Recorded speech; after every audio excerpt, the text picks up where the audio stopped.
जय हिंद। स्वागत है आपको जीएस ग्लोबल स्टडी में। आज क्लास 10th की सामाजिक विज्ञान में हम लोगों का जो नया चैप्टर है वो है राष्ट्रीय अर्थव्यवस्था की जीवन रेखा।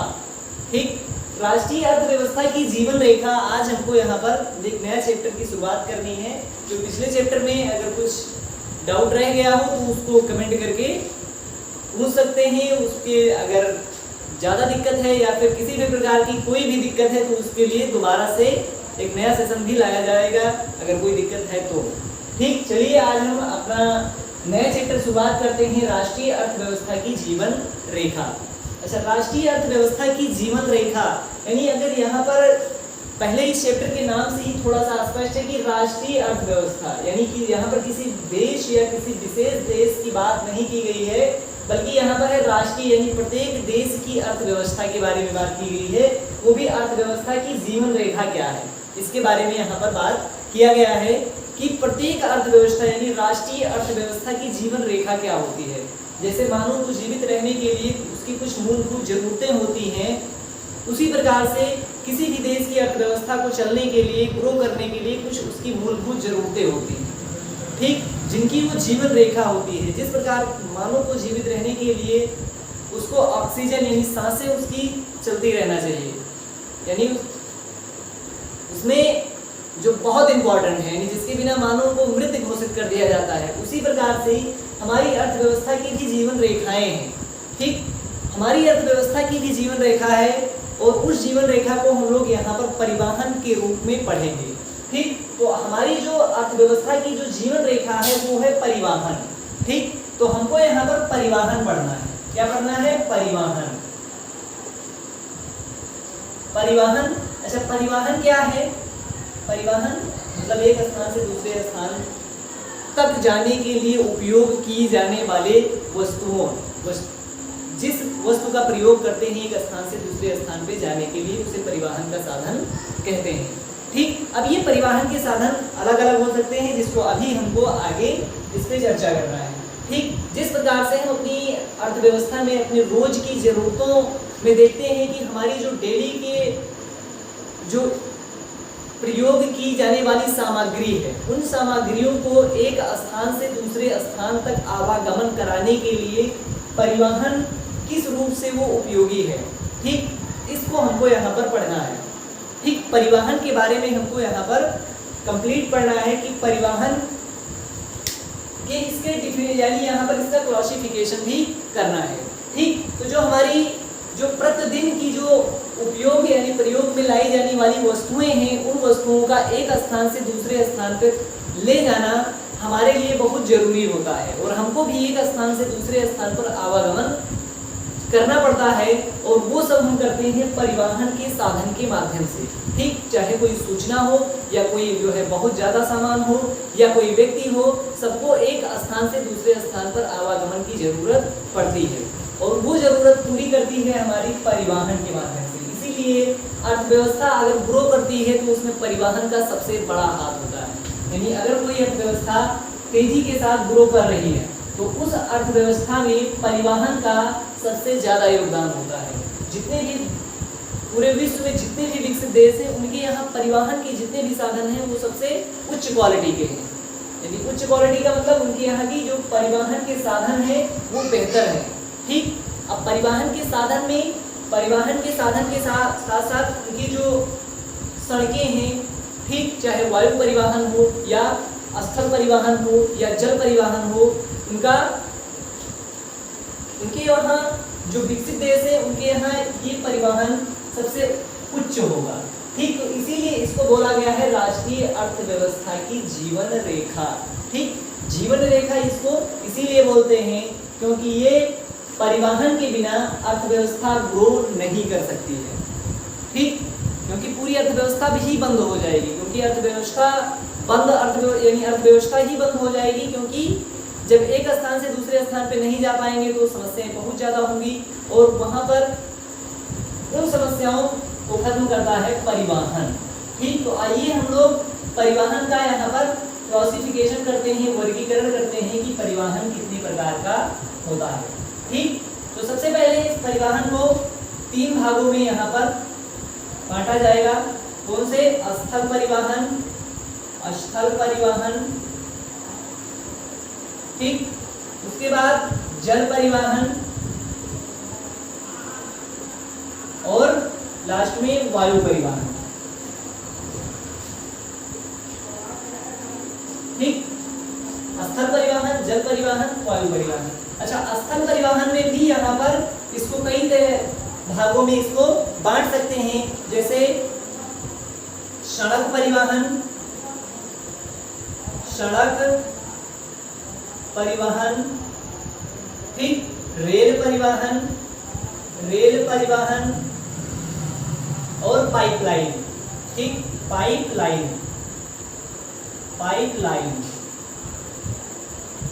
सब बहुत इंपॉर्टेंट है, बोर्ड एग्जाम में क्वेश्चन आते हैं इस चैप्टर से। ये चैप्टर हम पहले ही बताए हैं कि ये चैप्टर बहुत इंपॉर्टेंट है, तो इसको ध्यान से इसका बढ़िया से नोट्स बनाना, क्योंकि इस चैप्टर से हर साल एक आध दो क्वेश्चन आते ही आते हैं, चाहे जल परिवहन से पूछ ले या सड़क परिवहन से या वायु परिवहन से। क्वेश्चन इसमें इस प्रकार से चैप्टर में बनता है, हम पहले ही बता देते हैं, ताकि जब इसको पढ़ें तो हम क्वेश्चन को ध्यान में रखते हुए आंसर को पढ़ते चलें, ठीक, क्योंकि ये बहुत जरूरी है। टॉपर्स क्या करते हैं, वो इसी प्रकार से पढ़ते हैं कि पहले वो क्वेश्चन पढ़ेंगे, कोई भी चैप्टर वो पढ़ेंगे तो सबसे पहले जो अच्छे नंबर लाते हैं, जो पढ़ने में बहुत होशियार होते हैं, उनकी ये खासियत होती है कि वो अगर पढ़ेंगे तो सबसे पहले वो इस चैप्टर को पढ़ेंगे एक बार हल्का सा, और उसके बाद में फिर इसमें देखेंगे कितने प्रकार से क्वेश्चन इस चैप्टर में बन सकते हैं, और उसके बाद में जब वो फिर किताब को दोबारा से पढ़ेंगे तो उस क्वेश्चन को ध्यान में रखेंगे और साथ ही साथ उस आंसर को ढूंढने का प्रयास करेंगे जो पीछे उन्होंने उस क्वेश्चन को देखा है। तो इससे क्या होगा कि वो बहुत बढ़िया तरीके से याद हो जाता है। अभी कहानी पूरा पढ़ के खत्म कर दे कोई मतलब नहीं है, भूल जाएंगे, क्वेश्चन बनेगा, क्वेश्चन भूल गए, लेकिन जब क्वेश्चन हम पहले ही बना लिए फिर आंसर को आसानी से ढूंढ सकते हैं। तो इसमें क्वेश्चन इस प्रकार से बन सकता है कि भारत में जल परिवहन के महत्व का वर्णन कीजिए। अभी भारत के संदर्भ में ही पूछेगा, क्योंकि भले ही यहाँ राष्ट्रीय अर्थव्यवस्था किसी, लेकिन हमको यहाँ पर पढ़ना भारत का ही है, ठीक। राष्ट्रीय अर्थव्यवस्था यानी ये अर्थव्यवस्था में हम दुनिया के किसी भी देश को रख सकते हैं, लेकिन हमको पढ़ना है केवल भारत। हम भारत में परिवहन के, सड़क परिवहन भी भारत का, सड़क परिवहन, रेल परिवहन, पाइपलाइन, ये सब हम भारत के संदर्भ में ही पढ़ेंगे, ठीक। तो भारत में जल परिवहन के महत्व का उल्लेख कीजिए या वर्णन कीजिए, ऐसे आ सकता है। वायु परिवहन पे टिप्पणी लिखिए, ऐसे भी क्वेश्चन आ सकता है। सड़क परिवहन के लाभ बताइए। अब सड़क परिवहन में स्थल परिवहन को भी पूछ सकता है, तो इन तीनों को एक साथ पूछेगा, अलग से पूछेगा तो सड़क परिवहन के लाभ बताइए। भारत में रेल परिवहन का वर्णन कीजिए। इस प्रकार से यहाँ से क्वेश्चन बन सकते हैं। तो सबसे पहले देखते हैं, अब यहाँ अगर जल परिवहन में देखें तो जल परिवहन को भी दो भागों में बांट सकते हैं, एक होता है आंतरिक जल परिवहन और एक होता है समुद्री जल परिवहन। एक होता है आंतरिक जल परिवहन और ये होता है समुद्री जल परिवहन। समुद्री जल परिवहन, ठीक। ये होता है आंतरिक जल परिवहन और समुद्री जल परिवहन, क्योंकि जल परिवहन को भी दो भागों में बांटेंगे, आंतरिक यानी देश के अंदर और समुद्री यानी देश के बाहर, यानी एक देश से दूसरे देश के मध्य तो समुद्री जल परिवहन होगा। अगर देश के अंदर ही अगर पढ़ना है तो ये आंतरिक होगा। क्वेश्चन यहाँ से भी आए हैं, भारत में आंतरिक जल परिवहन का उल्लेख कीजिए, तो इसको भी ध्यान में रखना है, क्योंकि क्वेश्चन यहाँ से भी आए हैं। समुद्री परिवहन का, भारत के संदर्भ में समुद्री परिवहन का वर्णन कीजिए, ऐसे क्वेश्चन यहाँ से आए हैं। अच्छा, यहाँ पर वायु परिवहन, वायु परिवहन में भी दो प्रकार के होंगे, एक अंतर्देशीय यानी देश के अंदर यानी घरेलू, और दूसरा अंतर्राष्ट्रीय यानी एक देश से दूसरे देश में उड़ान भरने वाला, ठीक। तो इसमें एक होगा घरेलू विमान यानी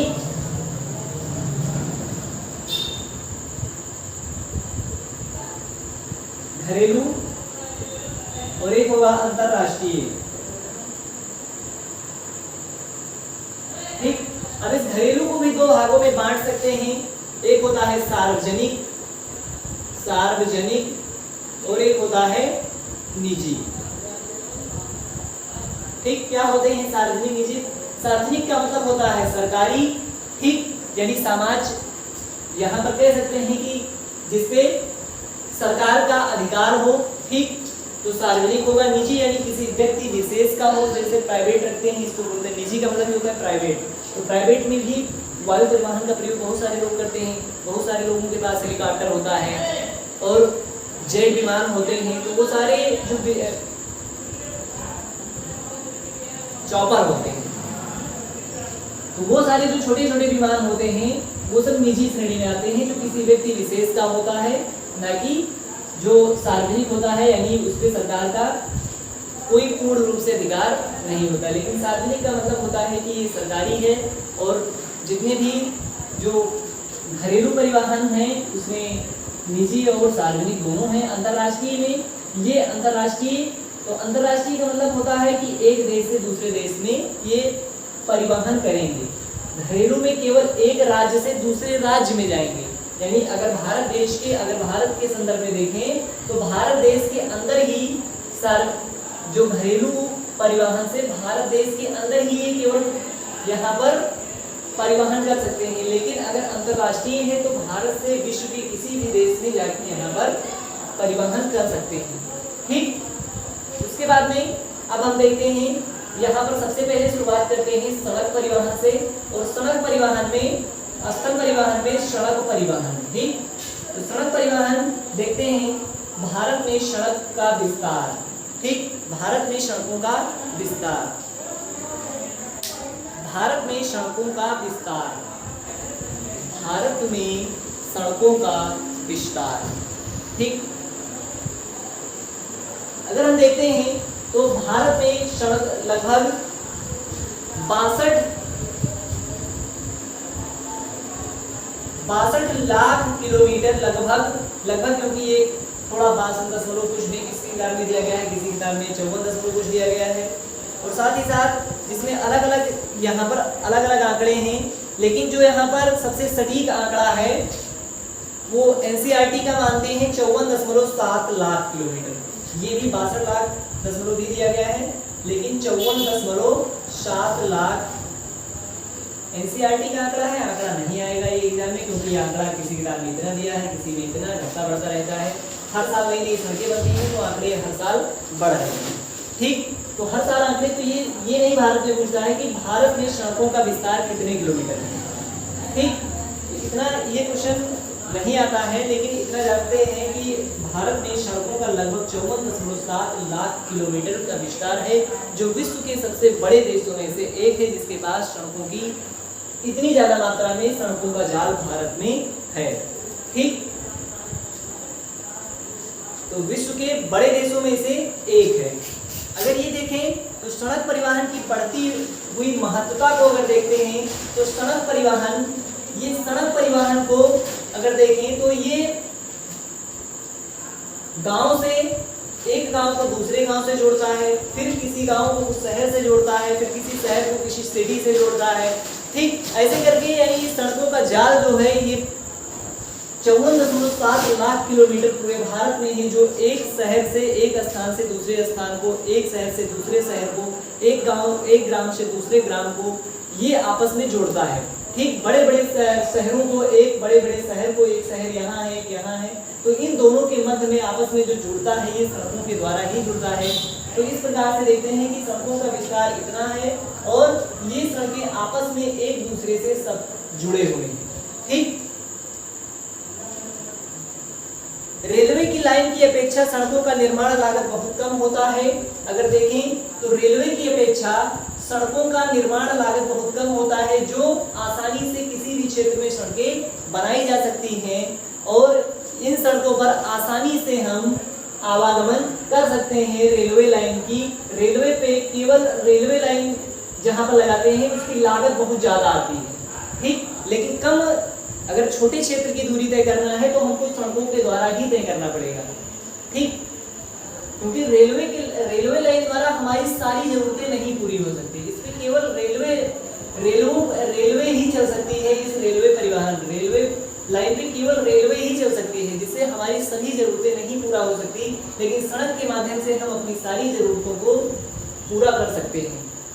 ठीक, सड़कें ये किसी भी क्षेत्र में आसानी से बनाई जा सकती है, चाहे उबड़ खाबड़ क्षेत्र हो या मैदानी क्षेत्र हो। ठीक, वहां पर सड़कें आसानी से बनाई जा सकती हो। अगर कोई क्षेत्र ऐसा है, ठीक, थोड़ा पर्वतीय टाइप का है, तो उस क्षेत्र में भी सड़कें आसानी से बनाई जा सकती हैं रेलवे लाइन की अपेक्षा। अधिक ढाल प्रवणता और पहाड़ी क्षेत्रों में भी सड़कें निर्मित की जा सकती हैं।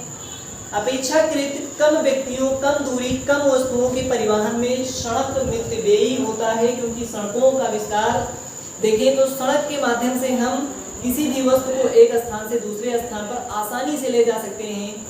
ठीक, जितने भी हम एक बाजार से दूसरे बाजार को आसानी से सड़कों के माध्यम से अपनी जो उत्पादित वस्तुएं हैं उसको एक स्थान से दूसरे स्थान पर, एक बाजार से दूसरे बाजार में हम आसानी से ले जा सकते हैं। जिसमें बहुत सारे ऐसे जो पदार्थ होते हैं जो जल्दी खराब होने वाले होते हैं, उसको एक स्थान से जल्दी से दूसरे स्थान पे ले जाना है, तो हम लोग उस सड़क को ज़्यादा जो है प्रेफरेंस देंगे। क्योंकि जहाँ पर 1 घंटे की दूरी है, अगर हमको बहुत कम दूरी तय करना है, तो उसमें अगर रेलवे में जाएंगे तो उसको बहुत ज़्यादा टाइम लगेगा, तो हमारी जो जल्दी खराब होने वाली वस्तु है वो जल्दी खराब हो जाएगी।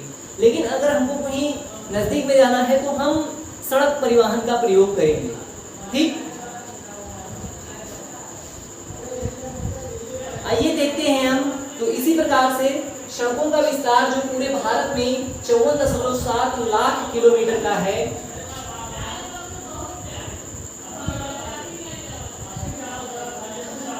एनसीईआरटी के माध्यम से 54.7 लाख किलोमीटर सड़कों का विस्तार भारत में है। इन सड़कों को हम अलग अलग आधार पे बांट के इसका अध्ययन करते हैं। ठीक, जिसमें हम यहाँ पर 2 प्रकार से सड़कों को बांटेंगे। एक बांटेंगे हम पदार्थ के आधार पर और एक बांटेंगे क्षमता के आधार पर। बोर्ड एग्जाम में आया हुआ क्वेश्चन है कि क्षमता के आधार पर सड़कों का वर्गीकरण कीजिए। पदार्थ के आधार पर सड़कों का वर्गीकरण कीजिए। ठीक, तो क्षमता के आधार पर सबसे पहले हम लोग बांटेंगे, यहाँ पर नोट कर लेना, जो हम लोग यहाँ पर इसका अध्ययन यानी बांट के लिखेंगे वो करेंगे क्षमता के आधार पर सड़कों का वर्गीकरण। क्षमता के आधार पर सड़कों का वर्गीकरण। ठीक, क्षमता के आधार पर सड़कों का वर्गीकरण करेंगे सबसे पहले। ठीक, क्षमता के आधार पर सड़कों को 6 भागों में बांटा गया है।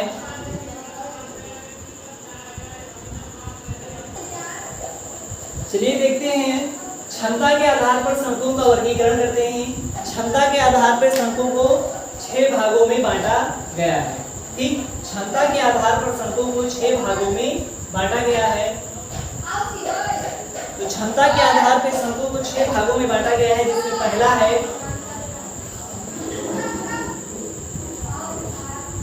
स्वर्णिम चतुर्भुज महाराजमार्ग। ठीक, उसके बाद में दूसरा है राष्ट्रीय राजमार्ग, राष्ट्रीय राजमार्ग, और तीसरा है राज्य राजमार्ग, राज्य राजमार्ग। चौथा है जिला मार्ग। पांचवा है सीमांत सड़कें, और छठा है अन्य सड़कें। ठीक, भारत में जो 54.7 लाख किलोमीटर सड़कें हैं, 54.7 लाख किलोमीटर सड़कें हैं, उन सारी सड़कों को हम लोग यहाँ पर मुख्य रूप से यानी क्षमता के आधार पर 6 भागों में बांटे हैं। ठीक, तो क्षमता के आधार पे भारत में जो 54.7 लाख किलोमीटर सड़कें हैं उसको 6 वर्गों में बांटे हैं, जिसमें स्वर्णिम चतुर्भुज महाराजमार्ग, राष्ट्रीय राजमार्ग, फिर राज्य राजमार्ग, जिला मार्ग, सीमांत सड़कें और जो अन्य सड़कें हैं उनको यहाँ पर पूर्ण रूप से यहाँ पर क्षमता के आधार पर सड़कों का वर्गीकरण किया गया है। ठीक, आगे बढ़ते हैं और एक एक करके इसमें से यहाँ पर हमको पढ़ना है कि स्वर्णिम चतुर्भुज महाराजमार्ग है, और फिर उसके बाद में राष्ट्रीय राजमार्ग क्या है, राज्य राजमार्ग क्या है, और फिर जिला मार्ग क्या है, सीमांत सड़कें कौन सी हैं, अन्य सड़कों जो हमारे जो अन्य सड़कें हैं उस कौन कौन सी सड़कों को अन्य सड़कों के अंतर्गत रखते हैं। ठीक, जिसमें आज का क्लास जो थोड़ा छोटा रहेगा, और फिर हम लोग जो नेक्स्ट क्लास में मिलेंगे उसमें क्षमता के आधार पर सड़कों का वर्गीकरण पढ़ेंगे। ठीक, जो आज जितना पढ़ेंगे उसको रिवीजन करिए और एक बार इसको पढ़िए, एक बार इस चैप्टर को पढ़ भी लीजिए, थोड़ा सा टेस्ट बुक से एक बार रीडिंग कर लीजिए, पढ़ने में आसानी होगा क्योंकि ये चैप्टर बहुत इंपॉर्टेंट है। तो एक बार उसको पढ़िए, फिर उसके बाद में हम लोग जो हमारा नेक्स्ट क्लास होगा वो क्षमता के आधार पर सड़कों का वर्गीकरण करेंगे। उसके बाद में फिर सड़क पढ़ा जाएगा, सड़कों का वर्गीकरण, उसके बाद फिर रेल परिवहन पढ़ना है, फिर जो है हमारा पाइपलाइन पढ़ना है, और फिर उसके बाद में यानी धीरे धीरे फिर चैप्टर को समाप्त करेंगे। ठीक, मिलते हैं फिर नेक्स्ट वीडियो में। जय हिंद।